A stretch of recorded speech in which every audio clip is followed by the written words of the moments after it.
श्रुतस्वाध्यायेन सुविदितरहस्यो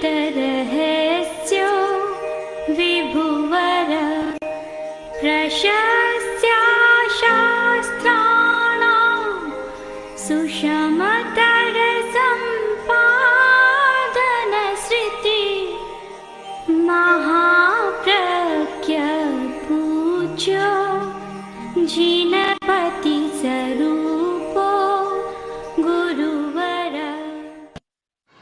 दो मित्र मिले, छोटे ही थे और समझ भी कम थी। अभी चिंतन भी अधूरा था, ज्ञान भी नहीं था। तो रात का समय जा रहे थे। एक बोला कि बहुत विचित्र है कि अभी सूरज दिखाई नहीं दे रहा है। दूसरा बोला तू कितना बेवकूफ़ है, अंधेरे में सूरज कैसे दिखाई देगा? अंधेरे में सूरज दिखाई नहीं देता। सूरज कब दिखाई देता है? जब प्रकाश होता है। ऐसे तो बात मजाक जैसी लगती है, अज्ञानपूर्ण लगती है, पर वैसे सच्चाई है कि अंधेरे में कभी सूरज दिखाई नहीं देता। जब तक ये मोह का सघन अंधकार भीतर में होता है, तब तक सूरज, सत्य का सूरज कभी सामने नहीं आता, दिखाई नहीं देता। सत्य उसी व्यक्ति को उपलब्ध होता है जब यह मोह का अंधकार दूर हो जाता है। उस समय सत्य का सूर्य हमारे सामने आता है। मोह के कारण बहुत कुछ होता है। एक श्रृंखला है कि मोह दृष्टिकोण को गलत बना देता। दूसरी बात, मोह आचरण को भी गलत बना देता है और फिर दुख पैदा होता है। यदि हम दुख की मीमांसा करें, दुख की जड़ में जाएं कि दुख का मूल कारण क्या है, जो दुख आदमी भोग रहा है वह तो परिणाम है, फल है, एक निष्कर्ष है उसका, किंतु कारण नहीं है। कारण क्या है? जब कारण की खोज करें तो वहाँ पहुँचना होगा कि उसका मूल कारण मोह है। और मोह में भी उसके दोनों रूप, कभी दृष्टिकोण मिथ्या और कभी आचरण मिथ्या, ये दोनों है।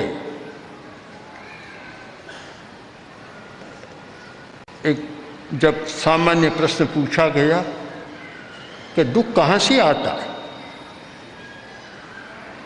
तो भगवान महावीर ने इसका उत्तर दिया, हिंसा पशु यानी दुहानी मत्ता। सारे दुख हिंसा से आ रहे। दुख का मूल स्रोत है हिंसा और हिंसा का मूल स्रोत है मोह। मोह तक तो हम जा नहीं सकते, मोह भीतर की बात है, वहाँ तक हमारी पहुँच नहीं है। हिंसा बाहर की घटना है, वहाँ तक हम पहुँच सकते हैं। हिंसा से दुख पैदा होती। हम इस बात पर विचार करें, क्या ये सत्य है कि दुख हिंसा से पैदा होता है? अगर सूक्ष्म में उतर कर मीमांसा करें तो बहुत साफ हो जाएगा कि दुख का बड़ा कारण एक हिंसा है। हिंसा के कारण आदमी तनाव में जाता है। हिंसा के कारण आदमी डरा हुआ, भयभीत रहता है। दुख के दो बड़े कारण हैं, तनाव और भय।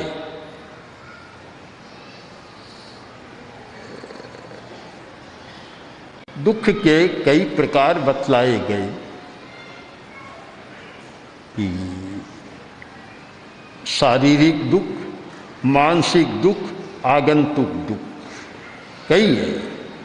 दूसरा वर्गीकरण मिलता है जन्म दुख, जरा दुख, रोग दुख और मरण दुख। अब हम स्थूल दृष्टि से मीमांसा करें, जन्म को छोड़ दें, वह एक अज्ञात घटना है। तीन रहे पीछे, बूढ़ापा, रोग और मरण। हिंसा के साथ इनका कितना संबंध है? बूढ़ापा, जिस व्यक्ति में हिंसा का भाव ज़्यादा रहता है, नकारात्मक भाव ज़्यादा रहता है, वह जल्दी बूढ़ापे का दुख भोगता है। अवस्था से बूढ़ापा आता है और वह भी हिंसा प्रकृति वाले में बूढ़ापा जल्दी आता है। और बूढ़ापे का जो अपना दुख होता है, अहिंसक व्यक्ति कभी बूढ़ापे का दुख नहीं भोगता और उसे दुख भोगतना पड़ता है। ऐसे लोगों को भी देखा कि जो वृद्ध अवस्था में है, अत्यंत सुखी, 100 वर्ष का हो गया, 90 वर्ष का हो गया, तो भी उनका सुख इतना सुख है। हम अनेक लोगों को जानते हैं। जैन विश्व भारती के परिपार्श्व में एक श्रावक है, पूनम चंद जी वैद, 100 पार कर गए, पर कभी हमने नहीं देखा दुखी है। जैन विश्व भारती में आते हैं, सामायिक करते हैं, घर में रहते हैं, सामायिक करते हैं, इसमें ही रहते हैं, कभी तनाव नहीं देखा। लोग पूछते भी हैं कि इतनी लंबी आयु का कारण, अनेक कारण हो सकते हैं। आयु का निर्धारक है हमारा कर्म, और विज्ञान की भाषा में आयु का निर्धारक है जीन।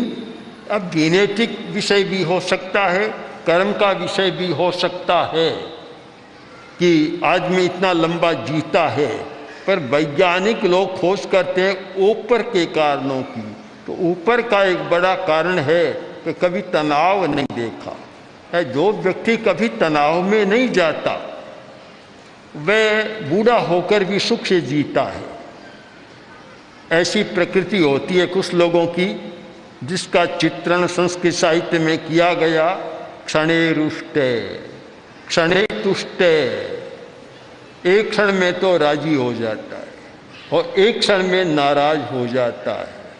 रुष्ट तुष्ट क्षणे क्षणे, जो इस प्रकार क्षण क्षण में राजी नाराज होता है, तो कवि कहता है ऐसे आदमी का प्रसाद, प्रसन्नता, कृपा भी खतरनाक है। खतरनाक तो ही, क्योंकि अनवस्थित चित्त है, जिसका चित्त स्थिर नहीं है। अनवस्थित चित्तानाम प्रसादो ही भयंकर है। चित्त अवस्थित नहीं है, एक क्षण में राजी हुआ तो हाथी पर चढ़ा देगा, दूसरे क्षण में नाराज हुआ तो पाताल का रास्ता खोल देगा। अब भला उनकी कृपा क्या काम आई? बड़ा खतरनाक है। पुराने जमाने में लोग राजाओं से दूर रहना चाहते थे, तो किसी ने पूछ लिया, अभी तुम इतने शक्तिशाली हो, इतने योग्य हो, राजा के पास क्यों नहीं जाते? बोला मैं राजा के पास नहीं जाऊंगा। अरे इतने बड़े विद्वान हो, तुम्हें बहुत धन मिल सकता है, राजा का अनुग्रह हो सकता है, का अनुग्रह को रहने दो। एक क्षण में अनुग्रह होगा तो दूसरे क्षण में पता नहीं क्या हो जाएगा, पता नहीं चलता। ऐसी अनेक घटनाएं हुई है मध्यकाल में। एक ही व्यक्ति को एक समय राजा ने हाथी पर चढ़ा दिया और सिरों पांव भेंट कर दिया वह सारा, दूसरे क्षण जेल में भी डाल दिया। तो अनवस्थित चित्त जहाँ है, एक क्षण में तो राजी होना और एक क्षण में नाराज होना, उनकी कृपा भी खतरनाक है, भयंकर है। कृपा हो जाए तो भी खतरनाक है, और उस कृपा में आदमी दुख पा जाता है। तो ऐसे लोग जल्दी बूढ़े बनते हैं, बुढ़ापा आता है, जिनमें एकाग्रता नहीं है, भावों की स्थिरता नहीं है, चंचलता है। तनाव, तनाव जल्दी आ जाता है। एक शब्द कहा, इतने में तो तनाव, बस। जिनका स्वभाव रूठने का होता है, बहुत लोग रूठते हैं। मुझे पता नहीं स्त्रियां ज़्यादा रूठती है कि आदमी ज़्यादा रूठते हैं, कौन ज़्यादा रूठते हैं। स्त्रियों के बारे में तो अनेक कहानियाँ चलती है कि ये हुआ रूठ गई। पुरुष भी रूठते तो हैं ही। इतना होता होगा कि स्त्रियां रूठ कर खाना छोड़ देती है, पुरुष भी पता नहीं छोड़ते हैं कि नहीं छोड़ते हैं। कुछ लड़के तो छोड़ देते हैं, बाहर चले जाते हैं, खाना नहीं खाते। पर स्त्री पुरुष दोनों में शायद ये चलता है, रूठने की आदत। तनाव में आ जाते हैं। और आजकल तो इतना हो गया कि तनाव में आया, ये लड़के ज़्यादा करते हैं, तनाव में आया घर से भाग गया, फिर पता नहीं, अब 2, 4, 5, 6 महीना दुख पाता है, तब फ़ोन करता है कि मैं यहाँ कुशल हूँ, मुझे लेने आ जाओ। ये तनाव में सारी स्थितियाँ होती है, रूठने में स्थितियाँ होती है। और इस प्रकार की अनेक कहानियाँ भी चलती है। रूठने के बाद एक बार तो रूठ जाता है, रूठ कर कह देता मैं ऐसा नहीं करूँगा, और फिर बाद में जब भूख लगती है, स्थितियाँ आती है, तब फिर अपने आप राजी होता है। एक कहानी आती है प्राचीन, एक कोई नववधू थी और किसी ने कुछ कह दिया, वह रूठ गई, ऊपर के माले में चली गई कि मैं भोजन नहीं करूँगी। सास ने मनाया और लोगों ने भी मनाया, नहीं आई, पक्की रही कि आज तो मैं भोजन करूँगी ही नहीं। सारा सब लोग परेशान हो गई। एक दिन बीत गया। अब रात को जब भूख लगी, उपवास करना शायद जानती नहीं थी, उपवास करने की भी एक कला है। अब उपवास करना जानती नहीं, क्रोध में वह नहीं खाना था। अब रात को भूख लगी, सारे तारे गिन ली कि कब दिन उगे। दिन उग गया और नाश्ते का समय हुआ, और सोचा मुझे बुलाने आएंगे और मैं चली जाऊंगी। क्रोध थोड़ा शांत हुआ, आवेश शांत हुआ, बैठी प्रतीक्षा कर रही है कि अब आए अब आए। अब घर वालों ने सोचा कि इतना रूठती है, इतना कष्ट देती है, देखो अब कब तक नहीं खाती है, अपने बुलाना ही नहीं आज तक। वे भी पक्के हो गए, नहीं बुलाना है। अब वह तो प्रतीक्षा कर रही है कोई बुलाने आए, और ये सोचते आए तो अपने आप आ जाएगी, हम नहीं बुलाएंगे। दोनों ओर से तनाव। सब नाश्ते में बैठ गए, ऊपर से देख रही है कि कोई आ नहीं रहा है। तब सोचा आएंगे तो नहीं। जब नीचे उतरी, किवाड़ के पीछे जाकर खड़ी हो गई। सब तो खा रहे हैं। आखिर खाते खाते सास के मन में थोड़ी करुणा आई।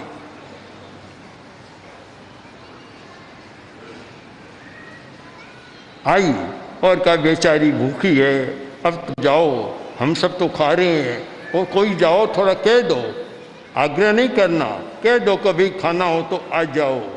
तो सास बैठी बैठी वहाँ बोली कि दाल रोटी राय तो कहो बहू ने खाए तो। कि बहू को कह दो भाई दाल है, रोटी है, रायता है, कोई कह दो। बस सुन रही थी, और वहाँ से वह भी बोल पड़ी कि किवाड़ लारे ऊभी छूँ कोई तेड़े आए तो। किवाड़ के पीछे खड़ी हूँ, कोई बुलाने आए तो आ जाओ, इतने में खा लो। यह आवेश होता है, रूठने की आदत, और ये बहुत चलती है। तनाव दुख का कारण है, और इससे बुढ़ापा भी जल्दी आता है, रोग भी आता है। रोग का मुख्य कारण क्या है? रोग का बड़ा कारण है यह तनाव, कसाय का आवेश। हम क्रोध, मान, माया और लोभ, इनको धार्मिक प्रसंग में मानते हैं कि इनसे कर्म का बंध होता है, इसलिए इनका परित्याग करना चाहिए। किंतु ये कोई धार्मिक नहीं है।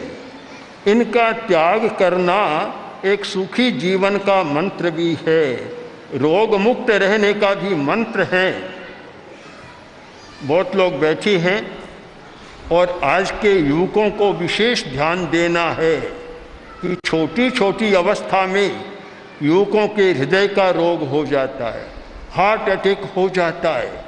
उसका कारण कई कारण है, लोभ, भय और क्रोध, ये 3 बड़े कारण हैं। लोभ के कारण भी हृदय हमारा कमज़ोर होता है, भय के कारण भी हृदय कमज़ोर होता है और सबसे ज़्यादा क्रोध के आवेश में कमज़ोर होता है। बस बात बात में क्रोध करते रहते हैं, यह नहीं सोचते कि तुम क्रोध कर रहे हो और बेचारे हृदय पर क्या बीत रहा है, हृदय कितना दुख पा रहा है, कितना बीमार हो रहा है। हृदय की बीमारी का एक बहुत बड़ा कारण है क्रोध का आवेश। हमने भी ऐसी अनेक घटनाएं देखी है कि छोटी अवस्था के युवक और भयंकर गुस्से में आए, एक संवाद मिला कि हार्ट अटैक हो गया, 2 घंटा बाद संवाद मिला कि चल बसा। अनेक घटनाएं होती है। तो रोग का एक बहुत बड़ा कारण है आवेश, कसाय का आवेश। केवल हार्ट अटैक का नहीं, वर्तमान के वैज्ञानिकों ने बहुत खोजा है कि अल्सर हो गया, पेप्टिक अल्सर हो गया, और भी कुछ बीमारियां हो गई, हाई ब्लड प्रेशर का हो गया, आदि आदि क्यों होते। कारण खोजा गया कि ईर्ष्या की आदत होती है, जलन, ईर्ष्या, दूसरे की विशेषता को देखकर कुढ़ना, ईर्ष्या करना, और पेट में फोड़ा हो जाता है। अब निदान बेचारा डॉक्टर क्या करेगा कि बीमारी किससे पैदा हुई। बीमारी कोई न तो खाने से पैदा हुई, न कोई जर्म्स या वायरस के कारण पैदा हुई, पर बीमारी तो अपनी वृत्ति के कारण हुई है। अनेक बीमारियां ईर्ष्या के कारण होती है, अनेक बीमारियां आरोप के कारण होती है, दूसरे पर झूठा आरोप लगाया और स्वयं में एक बीमारी हो जाएगी। अनेक बीमारियां भय के कारण होती है, डरने के कारण होती है। तो ये बहुत बड़ा कारण है। रोग एक दुख है, पर दुख पैदा कौन कर रहा है? हिंसा। क्या ईर्ष्या हिंसा नहीं है? हमारे बहुत सारे धार्मिक लोग चींटी को मारने में हिंसा मानते हैं, हरियाली पर पैर लग जाए तो हिंसा मानते हैं, और मानने ही सही बात है, हिंसा है भी। किंतु ईर्ष्या करता है तब यह नहीं सोचता मैं हिंसा कर रहा हूँ, द्वेष करता है तब नहीं सोचता मैं हिंसा कर रहा हूँ, दूसरे की निंदा करता है, चुगली करता है तब नहीं सोचता मैं हिंसा कर रहा हूँ। ये सारे हिंसा के ही रूप हैं, हिंसा के नाना रूप, एक रूप नहीं, हिंसा के नाना रूप हैं। अगर कोई श्रावक जानता हो, प्रतिक्रमण करने वाले तो जानते ही हैं, 18 पाप हिंसा के 18 रूप तो है, और भी सैकड़ों प्रकार है। अगर प्रश्न व्याकरण सूत्र का कोई अध्ययन करे तो पूरी बात समझ में आएगी कि हिंसा के कितने रूप हैं, पर कम से कम 18 पाप को ध्यान दें। आज मनोविज्ञान जिसको कहता है नकारात्मक भाव, नेगेटिव एटीट्यूड या नेगेटिव थिंकिंग, ये मनोविज्ञान की भाषा है। तो हमारे धर्म की भाषा क्या है? 18 पाप नकारात्मक है, 18 पाप, दोनों में तात्पर्य बहुत मिल जाएगा। अब उसमें देखो, क्रोध, 18 का नाम लो, प्राणातिपात, मृषावाद, अदत्ता दान, मैथुन, परिग्रह, क्रोध, मान, माया, लोभ, राग, द्वेष, कलह, अभ्याख्यान, पैशून्य, पर परिवाद, रति अरति, माया, मृषा और मिथ्या दर्शन शल्य, ये 18 पाप है। अगर ठीक समझो तो ये 18 पाप बीमारी पैदा करने वाले हैं। एक बार मैंने कहा था कि जो व्यक्ति सामायिक करना जानता है वह बड़ी बीमारियों से बच सकता है। इसका अर्थ समझने का प्रयत्न करें कि सामायिक करने वाला बड़ी बीमारियों से बच सकता है। ये छोटी बीमारियां जो मौसम की बीमारियां आदि आदि आ सकती है, बड़ी बीमारियों से बच सकता है। इसका मतलब सामायिक करने वाला क्या करता है? सामायिक करने वाला 18 पाप का त्याग करता करेमी भंते सामायियम सावज्यम योगं पच्चत्थामि। मैं सावध योग का प्रत्याख्यान करता हूँ। सावध योग का मतलब शाब्दिक अर्थ तो है पाप युक्त प्रवृत्ति और उसका तात्पर्य है 18 पाप की प्रवृत्ति। जो 18 पाप की प्रवृत्ति है उसका नाम है सावध्य योग की प्रवृत्ति, सावध्य योग। अब भला जो एक मुहूर्त तक 48-50 मिनट तक ये साधना करता है कि मुझे सावध्य योग का त्याग है, मुझे कलह करने का त्याग है, मुझे क्रोध करने का त्याग है, मुझे अभ्याख्यान दूसरे पर दोषारोपण करने का त्याग है, पर परिवाद मुझे दूसरे की निंदा करने का त्याग है, पैशून्य मुझे दूसरे की चुगली करने का त्याग है। अब जो व्यक्ति रोज इन 18 पापों से बचना का चाहता है, इनका त्याग करता है, इन नकारात्मक निषेधात्मक भावों का त्याग करता है, सामायिक स्वस्थ अपने आप स्वास्थ्य का हेतु बन गई। मैं मानता हूँ सामायिक की साधना बीमारी मिटाने की साधना और बीमारी न होने की साधना है। चिकित्सा के क्षेत्र में दोनों चलते हैं, आयुर्वेद में भी दोनों है कि बीमारी न हो और हो तो उसकी चिकित्सा करें। या आयुर्वेद में, एलोपैथी मेडिकल साइंस में भी ये दोनों शब्द है, प्रिवेंशन एंड क्योर। प्रिवेंशन बीमारी न हो, सुरक्षात्मक उपाय, और क्योर बीमारी हो जाए तो उसकी चिकित्सा करना। मानता हूँ सामायिक को अगर आप समझने का प्रयत्न करें तो सामायिक प्रिवेंशन भी है, बीमारियों से बचाव करती है, और सामायिक क्योर चिकित्सा भी करती है। इसलिए हम यह समझने का प्रयत्न करें कि रोग दुख है, पर रोग का कारण क्या है? हिंसा। रोग का बहुत बड़ा कारण है हिंसा। अगर हम हिंसा से बच सकें, और हिंसा के 18 रूप हमारे सामने हैं, इनसे बच सकें तो काफ़ी बड़ी बीमारियों से हमारा बचाव हो सकता है। ओम श्री महाप्रज्ञ गुरवे नमः। ओम श्री महाप्रज्ञ गुरवे नमः। ओम श्री महाप्रज्ञ